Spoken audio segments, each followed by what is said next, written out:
The Indianapolis Colts have moved on from Carson Wentz, which signals a new direction in their franchise. The only question this time is, where will they turn?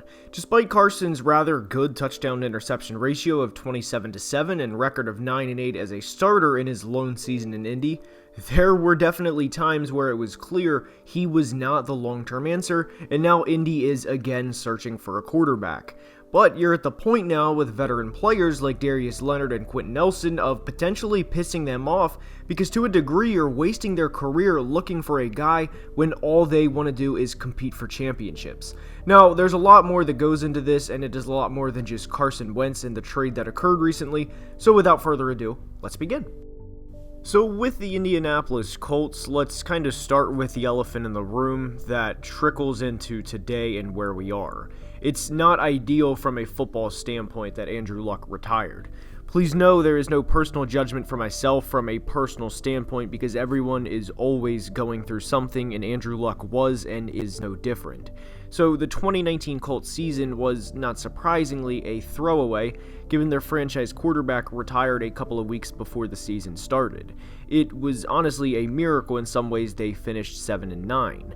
But from the Colts' young leaders' perspectives in the Darius Leonard and Quentin Nelson specifically, let's take a look at their career span and why I believe they, as in the Colts to be clear, are in for a long couple of years. In 2018, their rookie years, everything was good. They started out 1-5, of course they faced some adversity, but they overcame it. They finished the year on a 9-1 run, made the playoffs, won a playoff game against the then division rival Texans, and we know things have turned downhill for them since, but then Indy lost to the Chiefs in the divisional round, and going from a 4-12 team in 2017, which was obviously due in large part to Andrew Luck missing the entire season due to a shoulder surgery, to a team that started out 1-5 and making the playoffs was quite the turnaround. They eventually lost to the Kansas City Chiefs, who were starting their own little run, which is still alive to this day, of playing in 4 straight AFC Championship games, and that is quite impressive to say the least. So for rookies like Quentin Nelson and Darius Leonard at the time, with a veteran quarterback in Andrew Luck who wasn't even 30 years old yet and already a multiple-time Pro Bowler, it was very much a positive season. Darius won the Defensive Rookie of the Year award, and Quentin Nelson became the first guard in NFL history to be named Rookie of the Month. And even better for Indy, they are the only team in NFL history to have Rookies of the Month ever. And unfortunately for Colts fans, this was in a lot of ways the peak of team success in the era with both of these guys on the team. 2019, as we said, was a throwaway. You couldn't have expected much. Imagine if Patrick Mahomes in August of 2022 just says, guys, look, I won a Super Bowl and a Super Bowl MVP and a regular season MVP by the time I'm 27, I'm walking away. There's nothing KC could do about it, so 2019 we do give a pass. But 2020, with plenty of time to think about this and to legitimately have a plan, they were a last pit stop for former Chargers legend Philip Rivers in what was a hopeful Super Bowl run. Unfortunately, they did not win the division, and they had a very tough draw in the first round of the playoffs, and they got Josh Allen and the Bills fresh off of a 46 total touchdown season for Josh, and not surprisingly, Indy was one and done. And the one playoff game for Indy that year really didn't do them justice, because in a lot of ways, they were a good football team. They were a better team than a wild card opponent. But not surprisingly, Philip Rivers retired after that year, given he was 39 going on 40. So the Colts again were in a situation of, what the hell do we do at the quarterback position? And they shot their shot with Carson Wentz. And had Carson worked out for them with what they gave up, it would have been a steal. However, it did not, and the Colts are now facing a dilemma again, and in some ways are in serious trouble. Do they fork over another first-round pick, or possibly even 2, for a good veteran quarterback, or do they try the exact same route they did in 2020 and go with a veteran free agent quarterback like a Teddy Bridgewater, Mitch Trubisky, or Marcus Mariota?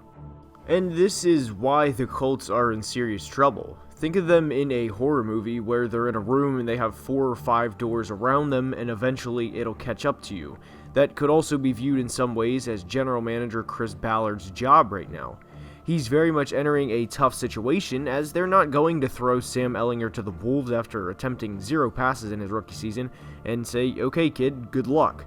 That would be a recipe to try and snag CJ Stroud or Bryce Young and losing head coaching and front office jobs while they're at it.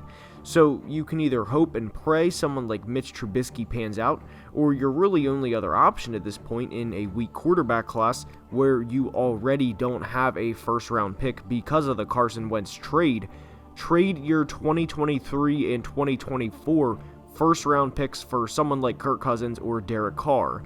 And I know immediately, whenever I say those names, I'll get the comments of, you're an idiot for those two, and especially Kirk, will never fetch 2 first-round picks, and they may not receive 2 full first-round picks. But I'd be extremely shocked if they did not get a first and a conditional second, which would turn into a first with X or Y performance incentive. Pat McAfee even said on his show while I was recording this video to do whatever it takes in Indy to get Kirk Cousins there, and that's what I'm talking about. The Colts aren't going to get a Kenny Pickett, Malik Willis, or Matt Corral, and will have to essentially mortgage the farm for a Carr or Cousins, who we know aren't anywhere close to the big guns of the AFC like Mahomes and Allen. Sure, each have their moments, but you can't honestly tell me, even if you are the biggest Derek Carr supporter or Kirk supporter, you trust those guys to go into Highmark Stadium, Arrowhead Stadium, or even now I guess Paul Brown Stadium in the AFC Championship game, assuming they would even make it that far, which to be completely honest, I don't think they would, and say, alright fellas, Kirk or Derek is going to lead us to a win and get us to the Super Bowl. Good luck. And of course, with the front office having to make decisions like this, business decisions with what they think is in the best interest of the franchise's success, naturally players are going to have their own opinions like everyone else does. Darius Leonard tweeted, "Here we go again, 5 years and 5 different quarterbacks." And to me at least, that signals only one thing, and that is frustration with a capital F. And you really can't blame him for feeling this way, because Aaron Rodgers is now locked up long term. There's no elite quarterbacks or quarterback prospects like a Trevor Lawrence or Joe Burrow, and as a linebacker that will be 27 years old when the season starts, who's given his blood, sweat, and tears to the organization, all he wants to do is win. Leonard has been a 3-time first-team All-Pro player in 4 years, and how can you honestly convince him at this point and say, look, Darius, here's our long-term plan, and actually have confidence with it? With Indy, this whole stem of problems, again from a football standpoint, can in some ways be attributed and go back to Andrew Luck unexpectedly retiring. With the AFC, there's just no way to compete unless you have a big-name, hot-shot quarterback for yourself, and they are nowhere near in having one of those players. So this is the part of the video where I ask Colts fans, do you blow everything up and start over? Do you trade Darius Leonard or Quentin for what you can while you can, given they have considerable trade value right now and you're in a desperate situation? I realize that would be creating another hole on a team that has plenty of them right now, but I'm truly at a loss for what this team should do, and that's due in large part to Chris Ballard at some point having to make a decision whether it is to save his own ass by trying another trade for a big-name quarterback, or trading a franchise player to try and better the team in the long run, or signing a cheap veteran quarterback and absolutely praying one of them work out like a 2017 Case Keenum or Nick Foles and get lucky and potentially have one deep postseason run, because that probably would not be sustainable long term. There's honestly 2 other options that I can think that we have not discussed yet, and both are in different ways prayers. The Packers, as we know, signed Aaron Rodgers to a 4-year extension, and as we know, they drafted a quarterback in the first round back in 2020 by the name of Jordan Love. This is a low-risk, high-reward, where a Cousins or Carr trade would be high-risk, high-reward, and shooting for the stars, and what the Rams had this past year, where if the Cousins or Carr does not work out pretty much immediately, that is going to lead to job firings. And Jordan Love would eventually, but not as dramatic as trading multiple first-round picks for either one of those guys. Frank Reich is a good coach, and the thought process would be get him at a huge discount, talking about Jordan Love that is, and hopefully if they're lucky, they hit on a long-term guy. And Jimmy G would be much of the same if they look to trade for him. I really don't think the asking price for Jimmy G would be all that much. The other option would be essentially just run the ball with Jonathan Taylor 400 times a year and pray he can withhold the workload and that he does not get hurt in the process. Indy would be a team no one wants to see in the playoffs by pretty much every metric, with the grit in the trenches, and be quite honestly the football version of the Memphis Grizzlies in the early 2010s, which their slogan was, if you guys don't know, grit and grind. But the future for Indy right this second is in a lot of ways bleak, and they are going to have to do a lot of things right to get back into the thick of things in the AFC. And with that being said, that's all I have for today's video. Now, if you enjoyed, I ask you to please leave a like and subscribe to the channel, as it would truly mean the world.